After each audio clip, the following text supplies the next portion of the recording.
Hello everyone, and welcome to the Future of Dogs podcast, a place for the whole dog world to come together and ask the big why and what if questions that will shape the dogs of the future.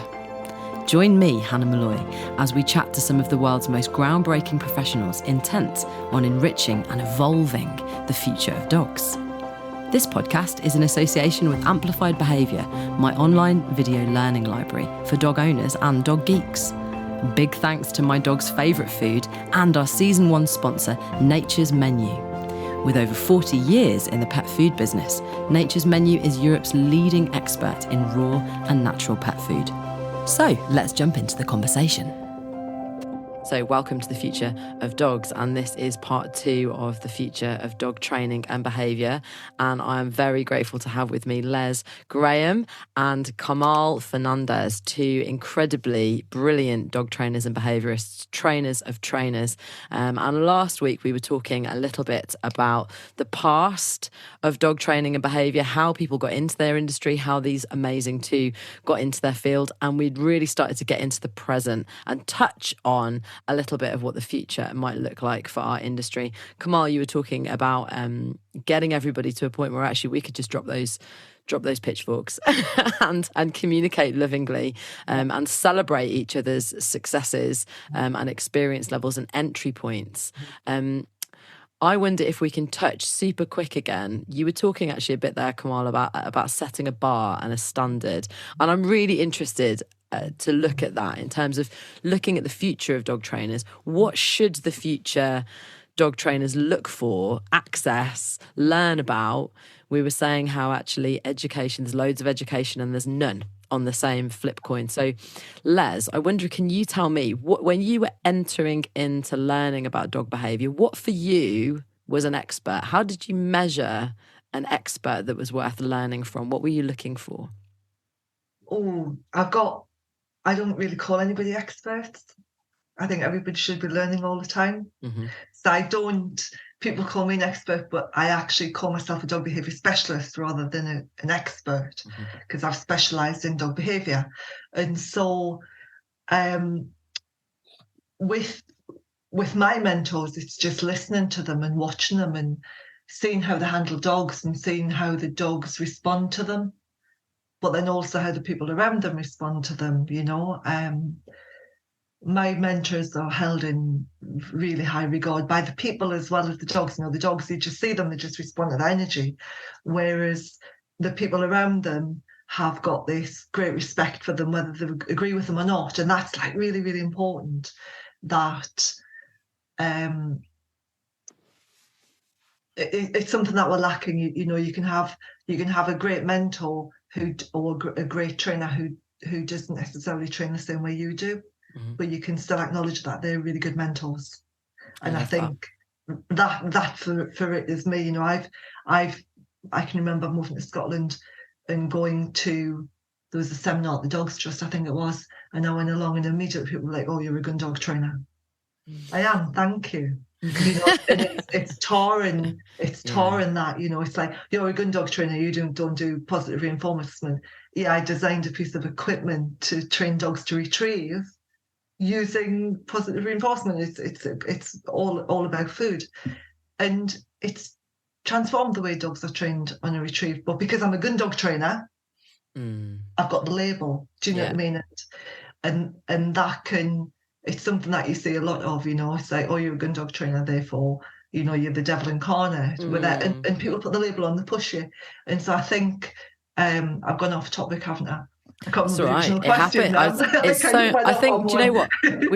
We've got backgrounds that actually we need to sometimes process.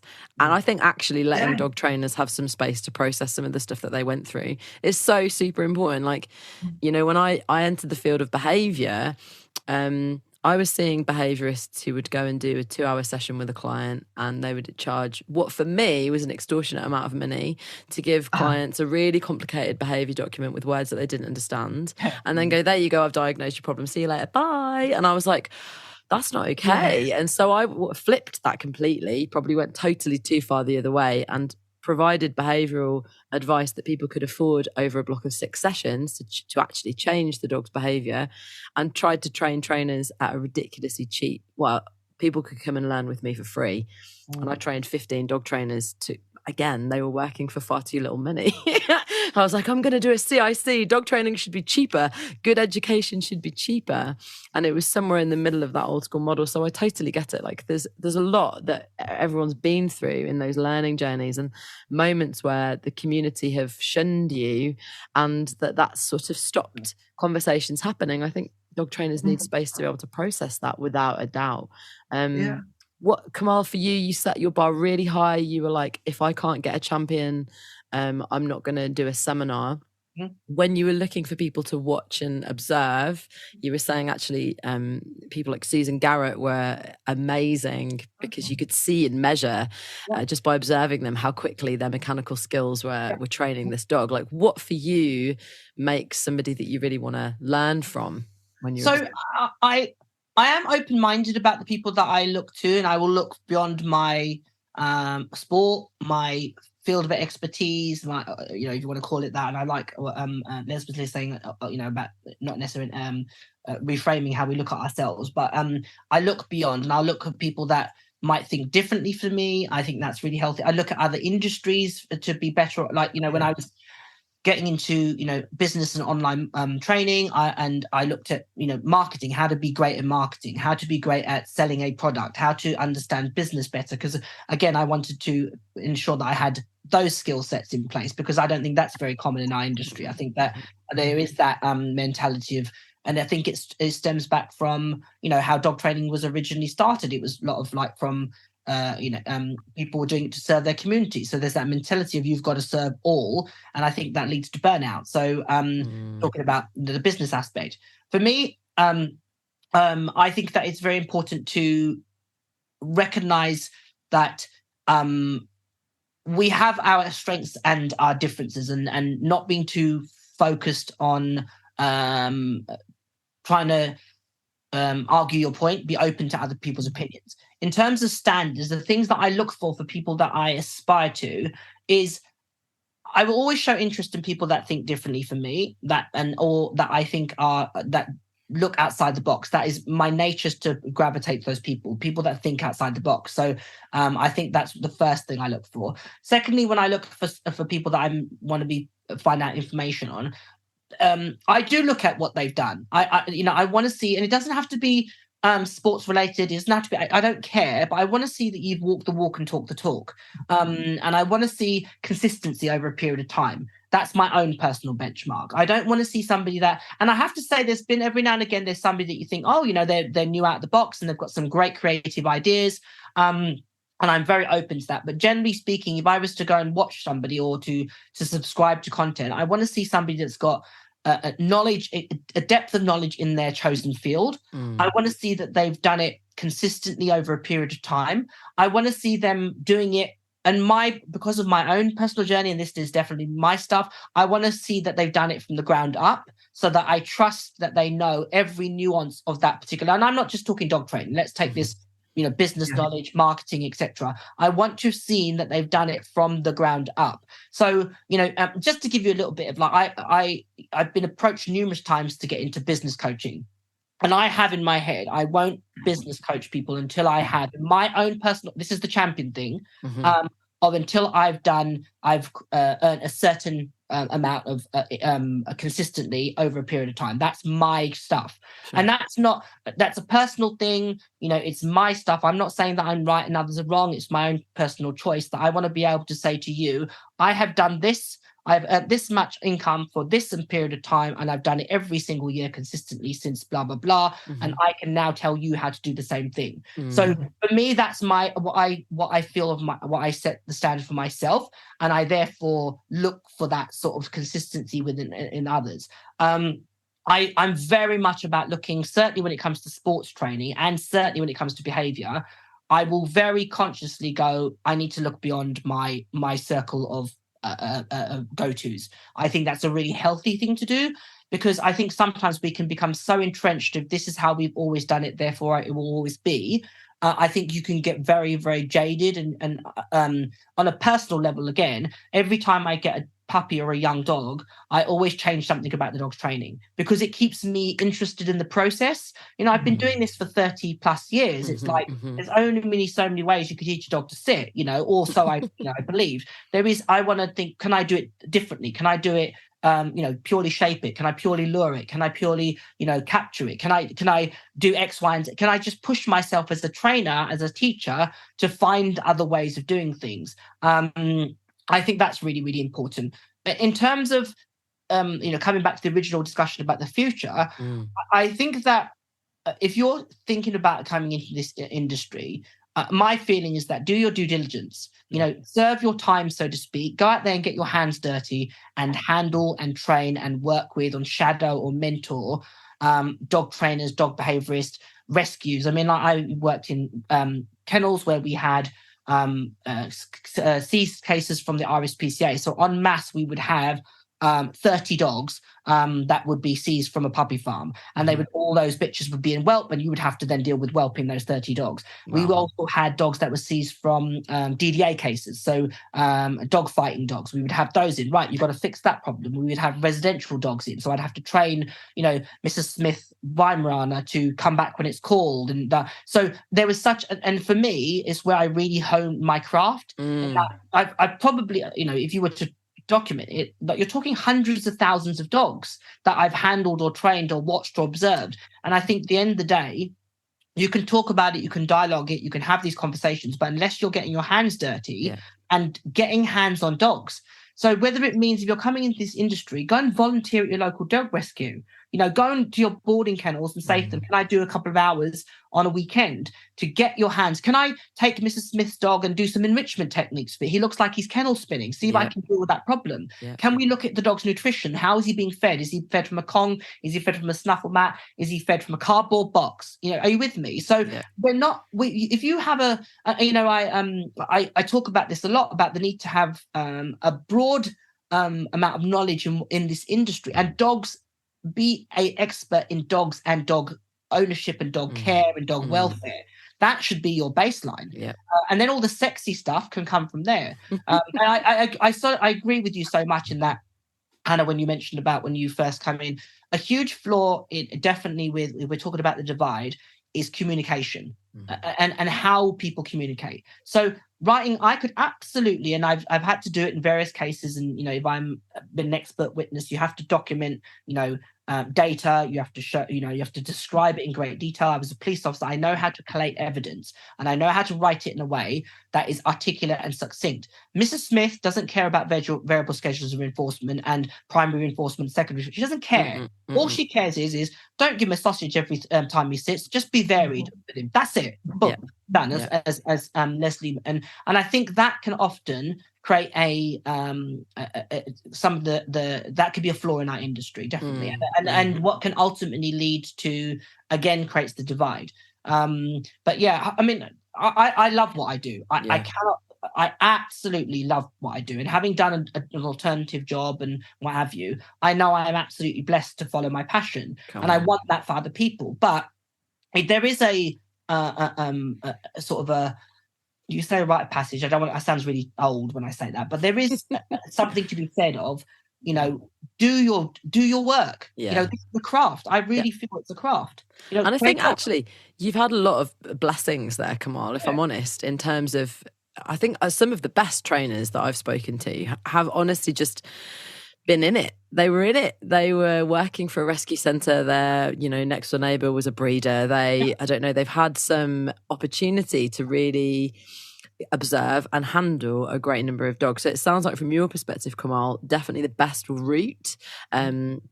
We tend to do that, don't we? We measure people based on, I might say, well, actually, you've got a degree in animal behaviour, so I know what you know because I've got one of those.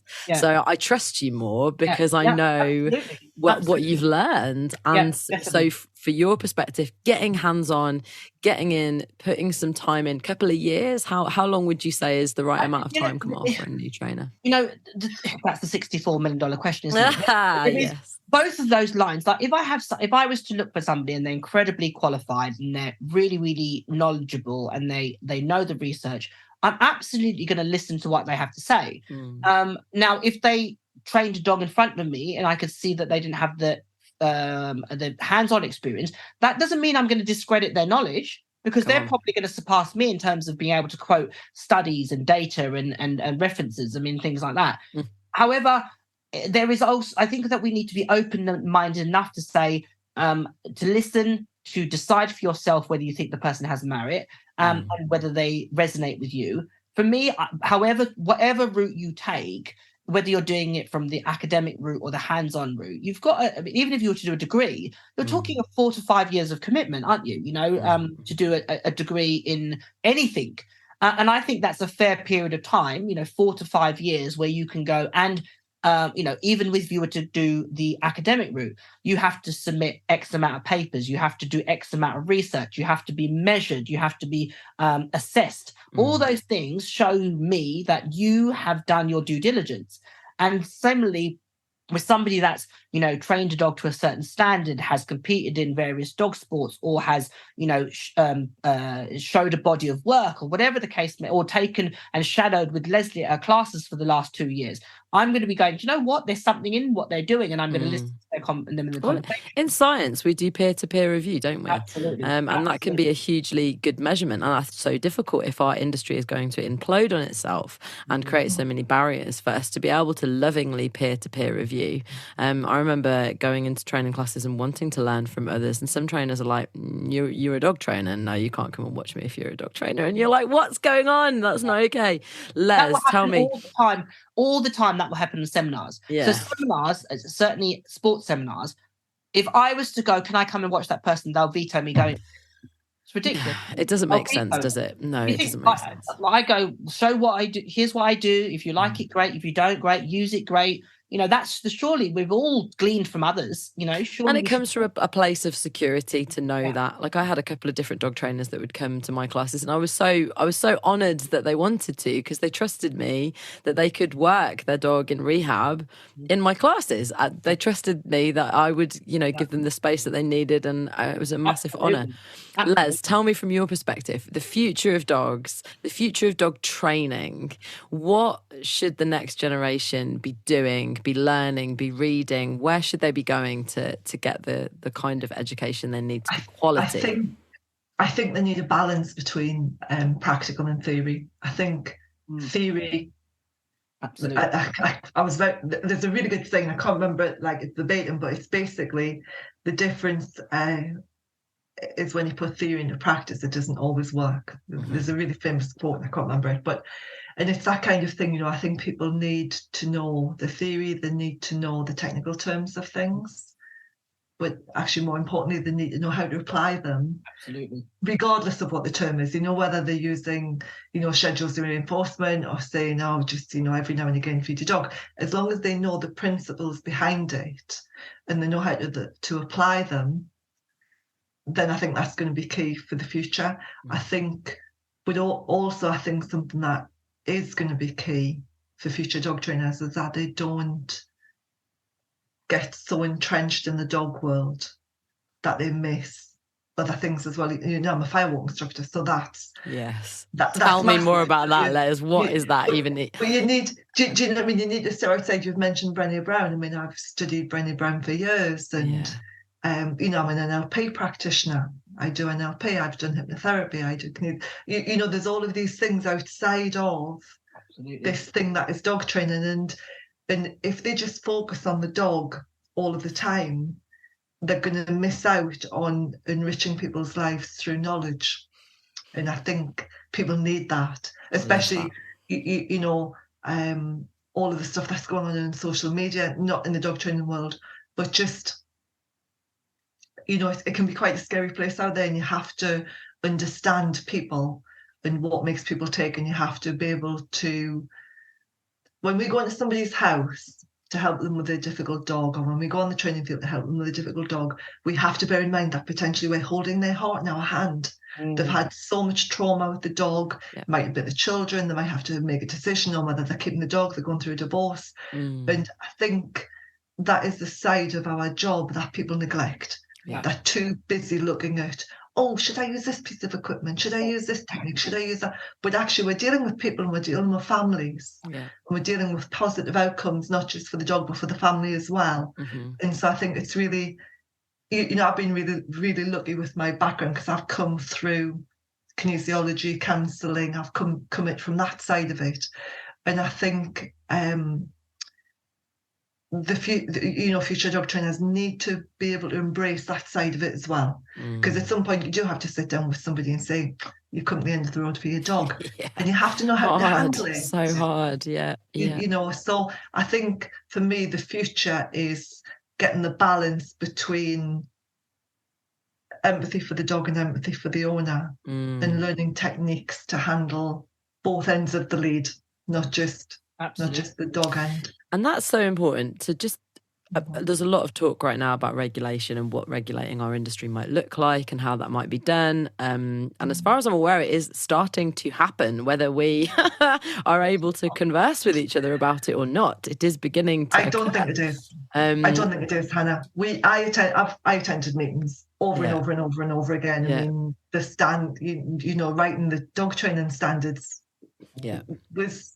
And they said when we sat down and wrote the standards for the dog trainers that, the standards are going to allow them to be regulated. Well, they've been updated, like we wrote them in 2015, 2016. They've since been updated. We're no further down that regulation road. And I think the biggest thing there is like, what is in the way? What is the barrier to change that is stopping us from trusting each other's history perspective? Because that's the thing, isn't it? It's like, who's in charge in that area? So sorry, Kamal. I know you go. Sorry. Go on, go for it. Go. I know. I was just listening. I thought, you know what? I'm going to be controversial and say, I don't think all that's going on in our industry. Yeah.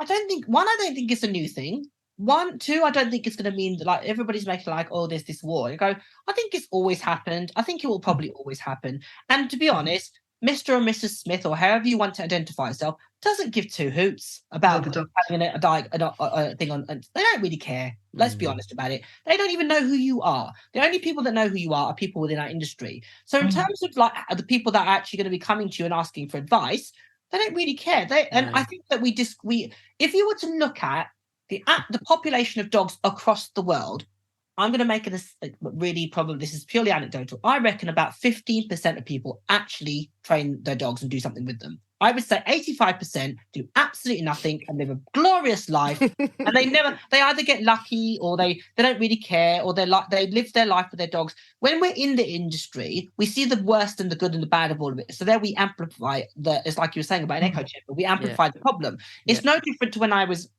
police officer. I used to walk with the world with a negative mindset because I'd see everybody, the worst of it, because that was what was being fed into my system. Yeah. And I actually stopped and went, actually, you know what? The world's actually not a bad place. There's some really great people in this world, and there's some acts of pure kindness. People aren't just all serial killers and axe murderers and so forth, but because it's what you feed into your system. Yeah. So I'm going to push back and say, I don't think all is lost. I don't think that we are at the point of where we're going to all implode. I think that it will continue the way it is. I think that I don't think we'll ever be officially regulated because I think there's too much disparity in the work. I don't know if that's a good thing or a bad thing. I think that we should be definitely promoting having personal standards and offering people like myself and various other organizations opportunities to learn and reach a standard. And if you want to come into my party, great. If you don't, you want to go and hang out with Leslie, all power to you. Great. You don't like either of us and you want to hang with Hannah, you crack on, you do you. Yeah. And I think that will eventually, once this all simmers down, it always happens every couple of, months or years, we have a little thing, like handbags adorn. And then 6 months later, we're all talking about, something else, like it's like, like this week's newspaper is next week's fish and chip paper, you kind of mentality. So I'm going to be an optimist because I am, and all is not lost. I think that we're going to be fine. I think that all that's happened is we've had, two cousins at the Christmas dinner have a bit of a fallout, and they'll all kiss and make up, and next year it'll all be well. I love it. So Kamal is saying they're all going to be buddies. We're not going to get regulated because it's it's fine. It's going to be fine. Les is like, we've tried to regulate it, doesn't work. And it's like, I'm pretty sure we might. We are regulating. We can't even agree. I don't think it will. I think in in NLP terms, it's the neurolinguistic programming. So the whole thing is you've got a part of the brain, the reticular activating center, where anything that doesn't interest you gets pushed to one side. But as soon as something interests you, it's here all of the time. And so you might, you might not realize, for example, you want to buy a white car. Yeah, all of a sudden it's here, and all you see is white cars everywhere. So, oh my God, why did I get a white car? Everyone's got a white car. Why doesn't I get a red car? And I think that's what's happened now. I mean, one of my instructors was in a meeting last night with one of the instructors, and she said, "Oh, it's really kicking off, isn't it?" She said, "It's not been this bad before." And I said, "It's always been like this. It's just the difference isn't it? Now it's on social media." Yeah. And it's then it'll die down, people forget about it, and then a couple of time it'll all kick off again. I think it is interesting though, because it's such a new field. As you say, back in the day, Kamal, you didn't earn a lot of money training dogs. There were community centres, there were people that were hanging out with each other, and they were for the love of dogs, training dogs for the community, for the sake of each other, to keep each other safe. You know, even the Kennel Club Good Citizen Award, it's like to have your dog be a citizen and be good. You know, that was the intention right at the beginning. And now the market's changed, really. Ultimately, you can earn a decent amount of money being a dog trainer. Social media has created quite a lot of narcissism. Everybody's got their own little situation. And just in terms of watching human behaviour, I've started to see a trend of having it be more important to have a following than to have something to say, which is a bit scary, because now you've got people who've got a following who haven't really figured out who they are properly. And now they're going, I might lose my following if I don't do what my following tells me to do. And I'm like, that is backwards leadership, folks. Like, we really need to think about the psychology of that motivation. Because you've got more likes than somebody else doesn't mean you're right. That's it. It's hard, isn't it? Is a good thing to say. It just means you've got more likes. How do we, both of you were saying different interesting points about having benchmarks, teaching empathy, actually having a level of emotional intelligence. I wonder if we can brainstorm for the next generation. You can go out and buy a ton of books. You can join Les's amazing pet gun dog training program. You can jump onto Kamal's dog training academy as well. You could go the School of Canine Science route and go hang out with Joe Rosie. There are so many different trainers that are really into teaching you the theory and the practical skills, and even some of the business knowledge. I wonder, from your perspectives, guys, because you've got time in the game, like, what were the things that helped you to learn empathy and have a degree more emotional intelligence? Les, I know you were talking about reading books like Brené Brown, having a sort of richer learning environment than just the dog world. What kinds of places could we encourage people to go to get that kind of knowledge? Kamal, talk to me. So for my own part, and this is something I've definitely worked on, I was not what you qualify as an empathetic person, and I have done a lot of work on myself. And really, it stemmed from, if I'm honest, I look at my own personal journey. It was definitely being a police officer. When you have to, being really, really blunt, when you have to go and tell somebody that their child has died, and you have to deliver that message, that's something you have to, literally have to look, and you literally, the words in you're saying are ripping their heart out, and you see the life drain from their eyes, so to speak, in terms of they will never walk this earth the same again. That's a really grounding thing to do. And when you have to do that when I was 19, you go, that's a lot. So how do they prepare you for that? How can they prepare you for that? They talk about it, and you had mentorship in terms of your peers, but nobody gives you that life lesson. You have to figure that out on your own. And some of the other contentious stuff, talking to people that have been in really serious crimes, and I'm sure I don't need to spell out what those types of crimes are, and you have to treat them with respect and honor their experience, and yet do right in terms of collecting evidence and all that stuff. You have to develop empathy for people. And also, one of the jobs that just to give you a little bit is talking to people, let's say, from certain criminal background or certain backgrounds that from the outset I would have said, you'll never put me in the same room with those people. But yet, when that's your job, you have to develop empathy. You have to develop the ability to listen. Wow. You have to develop the ability to put down your own personal feelings and listen to the person and what they are saying and what they're not saying, because that will then help various other people and so forth and so forth. So I think that empathy is something that we should all, and I, in certain part of my previous vocation was you had to do mandatory counselling and and occupational health. I think it was standard in a lot of what I did because of the nature of the work, and that was such a powerful thing for. And I've done my own personal work, so to speak. I think that's something that people are so that's so insightful, to do the work on your own personal self. And you're absolutely right. I think often a lot of the stuff that's out there is about people's own, egos, narcissism, and all that stuff. And I'm not pointing fingers, because I'm sure there's a lot of people that are very passionate and genuine in what they're saying. But there's also a bit that you go, are you saying it just because you're saying it and because you can, or actually do you want to move the narrative forward? Yeah. So for me, I think a huge part of being successful, and however you want to define success, for me, success is, as Leslie beautifully articulated, if you can't reach the person, you can't reach the dog.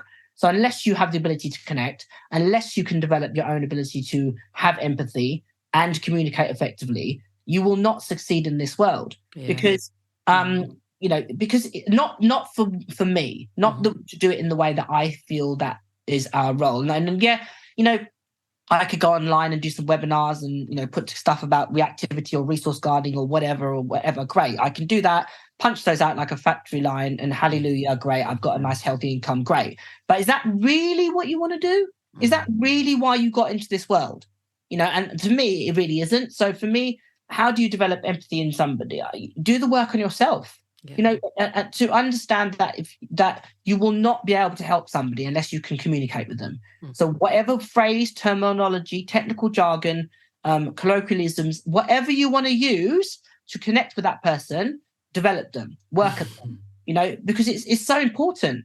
And I think the other thing that really is important to say about, you want to talk about how to help youngsters is, and again, just picking up on what Leslie said, don't think that you know all and that your way is the only way, and be always retain that the ability, the quality of being inquisitive and being open-minded, and being prepared to discard your most and not flippantly, I have to say, but be prepared to discard your most strongly held beliefs if somebody can push you to grow. And I don't mean flippantly, because I'm a person that will stand by my principles, but I'm happy to go, if Leslie comes at me with a point, and let me digest it and go away and think about it. Might not be that moment, but give me space, I might think differently. And I think that's a really, and I would say that's to both sides of the argument, those that train like me and those that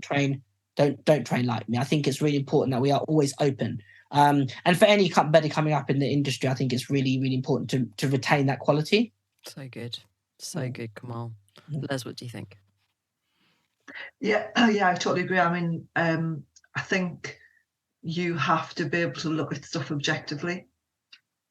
And, there's some things that I see at training, I go, I wouldn't really, I don't think I would do that. But you appreciate what people are doing because it's getting their results for that particular dog. And the thing about our industry is to learn flexibility, because every dog you work with will be different. Every person you work with will be different. And if you're being rigid and this is the only way you train, then you're really limiting what you can do.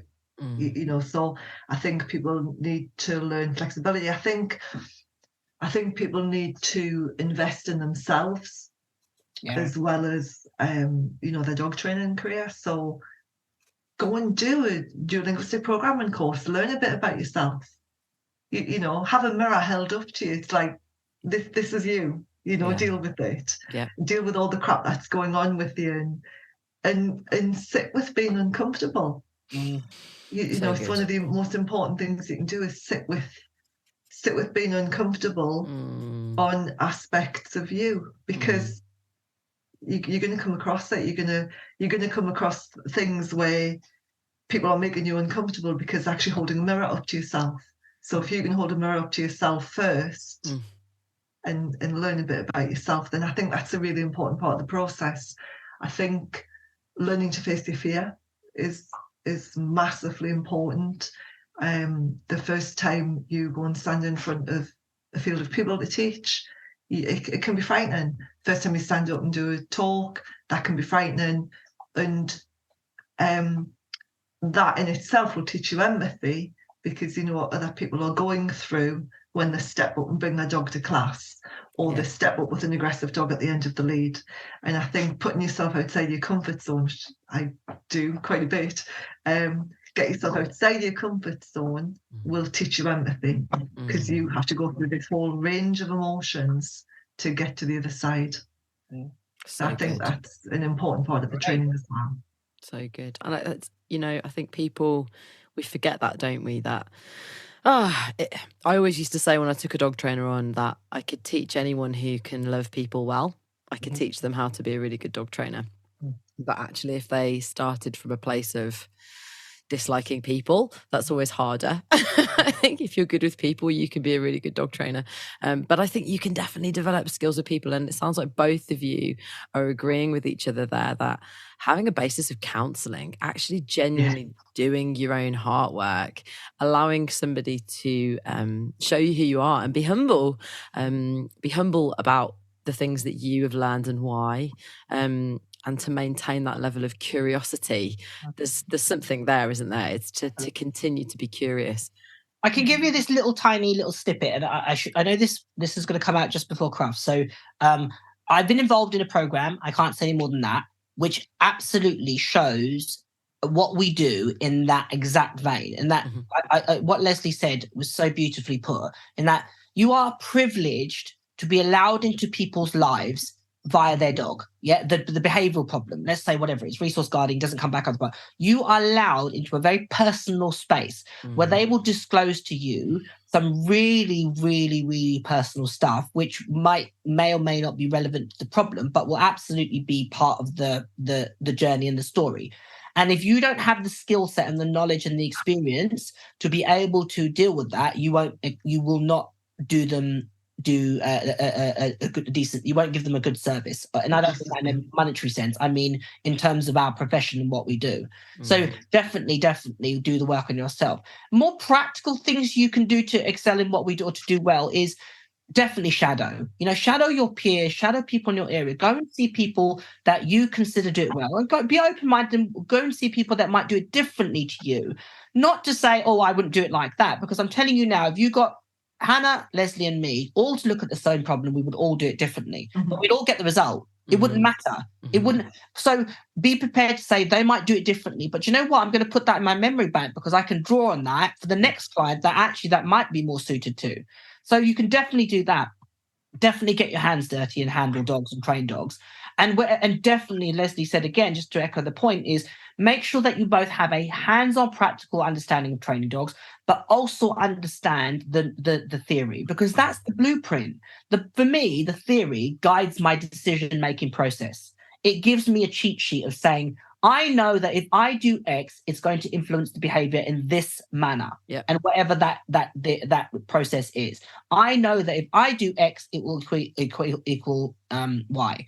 So for me, that's the blueprint. It underpins my thinking, it underpins my decision making, and it underpins hopefully the solution and the resolution for the problem. So definitely have that in your corner. However you choose to source that, whether it be attending a university and getting a degree, whether it means doing Leslie's course or my course or whoever's course, choose a person or an organization or body that you believe and you trust. And when you are looking, and this is another sideline point, if you're looking to attend an organization or to get certified, ask them probing questions. Who are you? What have you done? And what are you going to give me for my money? Because I'm telling you now, if you ask me those questions, I can answer them without even taking a breath, because I know what I'm able to give you. I also know what I'm not going to be able to give you. So if there's things that you're looking for and I can't provide for you, I will tell you that. I'm not the person for you. Go and find somebody else that's going to meet your needs. And if they think that if you find an organization and they say to you, we can be everything and all to you, absolutely, categorically not. I totally agree. Impossible. We cannot be all things to all people. So I know what I'm really good at, and I know that I can get you to be really good at that too. I don't do what Hannah does. I don't do what Leslie does, because my name's not Hannah. My name's not Leslie. It's Kamal Fernandez. I'm really great at being Kamal Fernandez. Come on. And I can give you what I do really, really, really well. So if you want to do that, come to me. And if you don't, I wish you all the best. There's some other, I can point you in the right direction, or you might have to find those, because I don't know enough about that subject matter. But that's the thing that I think that if you're looking for a source of expertise, again, whether it's academic, whether it's my stuff or Leslie's stuff or whoever's stuff, ask them those questions. Who are you? What have you done? And what am I going to get for my money? And what am I going to come out of it? And how are you going to support me? Is there something there in setting a goal as well, Kamal? Because I think that's the difficulty, is that if what you're trying to do is be an agility superstar, then going to learn from Leslie, she does gun dogs, like it's a totally different world. I am a pet behaviour geek. I work with humans who have pet dogs. I'm not a competitive obedience trainer. It's just not my area. So maybe I think it's encouraging that next generation to say, what would you really love to achieve? What do you see yourself doing? And if you want to dip into each of those different areas, amazing. But you don't actually need to know everything about everything. We are a family of dog trainers, and we all do different things, and we have different strengths. And I think actually being able to recognize each other's strengths in that area, and I think that's definitely. I'm fortunate in my training journey that I have a very broad spectrum to what I do. So I've done agility, I've done sports, I've done obedience, I've done work and trials, I've done bite work, I've done behavior, I've done that. That isn't normal. And I actually, if I'm honest, I wouldn't suggest anybody take that route, because it's time consuming. It's taken me 30 plus years to amass that level of expertise. And I've had a lot of dogs. So if you don't want to go down either of those routes, if you don't have the time, or you don't want to wait 30 years, and you don't want to have 20 plus dogs, or own 20 plus dogs in various breeds, then I would suggest making your knowledge an inch wide but a mile deep. So know everything that you possibly can about behavior. Be the best that you possibly can about behavior. Be the best that you possibly can about gun dogs. Be the best that you possibly can about agility. Dedicate yourself and understand that if you're doing gun dog training, then somebody coming with you with an issue of separation anxiety with their Rottweiler, don't tread on that path. That's not for you to. Don't venture off the beaten track. Now, I'm not saying that you might not be able to give them some help, but then direct them to somebody that will be able to say, actually, here's somebody that specializes in resource guarding or separation anxiety in that particular lane, because you don't have to be all things to all people. And I think that's something that you see a lot, that and there's very few people, I would say, in our industry that have that diverse level of experience in terms of sports and behavior. And I'm not saying it's a good thing necessarily. I'm fortunate because I think it was just the trajectory of my journey. It wasn't intentional that I went from pet dog training to competitive stuff and then went into the behaviour stuff. And it was just the way it organically grew, which is and your interest and your personality likes to diversify. Exactly. But my advice to anybody is an inch wide but a mile deep. Yeah, why not? Be a specialist or be a GP. What do you think, Les? What do you think the next gen really need to be thinking about incorporating? I mean, I think finding a niche is really good, and then becoming a specialist in it, which is, I mean, that's kind of the route that I took, even though I still do competitive obedience and that. I think that doing something like that as well, so find your niche, but then don't be afraid to step out of it to learn. So, I've specialised in gun dogs, pet gun dogs especially, rather than competitive. I don't do trialing. I did it in New Zealand, but I don't really compete. But I will compete in obedience, just because that's what I want to do. So I think once you've found your niche, to not dabble, but certainly look outside of it for ideas, but specialise.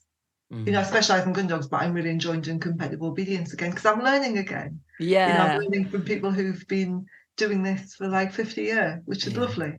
So I think I think, and I like the saying as well, you know, and Kamal an inch wide and a mile deep. I think that's a brilliant saying, and I think that's the way forward, because then hopefully people will feel less threatened by other trainers. Yeah.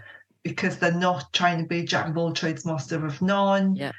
There's none of this, oh, well, you know, such and such down the road doing that's what I've got to be able to do. I want to be able to do. Scent work's the latest thing I'm going to do, scent work. Oh, no, it's this, I'm going to do that. Oh, no, it's rally, I'm going to do that. And trying to stay on top of everything's really exhausting. Yeah. You know, it's like pick what you want to do and then learn as much about it as you can from on both ends of the lead, though, not just on one end of the lead. And I think, you know, I love that. There's some space there, isn't there, for experts to get together, to be able to kind of, I think it'd be really interesting for every trainer that I meet to ask them, what are you learning at the moment? What are you unlearning? And what do you know you don't know? Because we don't know what we don't know, right? There's the stuff you know, the stuff you don't know. You don't know, and the stuff you don't know, know. And I think that's a really lovely way to, rather than us be like, I'm good at this, and this, actually to have Kamal, that other list of saying, do you know what I'm not good at? This, and this. And start to have that rhetoric where we're really open and honest. You know, I love behaviour. I love body language. I watch dogs talking all day and have a sort of tick where I'm speaking what they're saying and my clients laugh and it is what they're saying. I can see what they're saying. And suddenly they start to translate and go, oh my gosh, that is exactly what he's doing there. And that's what I'm really good at doing and fantastic at behaviour. Scent work, I'm learning, you know, I'm a bronze UK sniffer dog scent training instructor. And there's just so much to learn in the field of training and behaviour, isn't there? Aren't we all just on such a I think journey? That's, you know what, that's very different about today's industry to when, I'm going to say we started out, and there wasn't that diversity. There wasn't scent work. There wasn't rallyo. There wasn't hoopers. There wasn't all these different things. You know, that's the thing that I think is so beautiful about where we are now. And again, being an optimist, in that there is so much people can do with their dogs, and therefore there's so much scope for what you can do within your career. So if you go, do you know what, I really love behaviour, great, then really get yourself, go to the Susan Friedmans, go to the you know, the Ken Ramirez's, and then really immerse yourself in that way of thinking, the Susan Sternbergs and etc., so that you really go, I really immerse myself in that world, understand, you know, be at the forefront of what's happening and so forth and so forth. Similarly with nose work, similarly with gun dog work, you know, like just, and if along the way you go, do you know what, I love gun dog work, but I'm really interested in behaviour, great, build from that point, you know, as opposed to trying to be, and I think that's where often what will happen when people start businesses, they want to cater for the masses. They go, right, you know, Mrs. Smith wants to do scent work, right, I better do a scent work course. So so-and-so wants to do hoovers, I better you go, do you know what happens? You end up being exactly as you said, a jack of all trades, master of none. And what happens is you're almost trying to you lose sight of who you are. I find, again, it comes back to the original question or the original point of know who you are, know what you want this is a business thing, know what you want your brand to be. What do you want your brand to be? What are you what are you really passionate about? So, you know, I've had this conversation with a really good friend of mine who's an incredible dog trainer, and she wants to get into the world of online training. And you know, she's a obedience specialist, but she's very, very she's always had German Shepherds. So I said, well, why don't you create a German Shepherd, you know, esque platform, whatever. I said, because I'm telling you now, there's absolutely a place for that. And you go, why would you, if that's, and she was like, oh my, that's the thing that she's most passionate about. She has the most experience in, she's incredibly knowledgeable from everything from breeding them to owning them to the behavioural stuff, everything. She's what I would say is a German Shepherd expert, if you want of that term. And you go, rather than her going, well, I'm going to talk about Border Collies or Australian Shepherds or Vizslas, whatever, you go, no, I like, this is my passion. And what then happens is, if you're talking about business and sustainability, and one of the definite things that I think we have in our industry, and this will be another conversation, is the mental health / burnout entity. It will nurture your, this is really woo, it nurtures your soul. If you're doing something each day that you think, wow, I love talking about, let's say, Portuguese water dogs. I love the breed. I love everything about them. I could talk endlessly about grooming them and the various things that they can do. What an amazing, unique breed.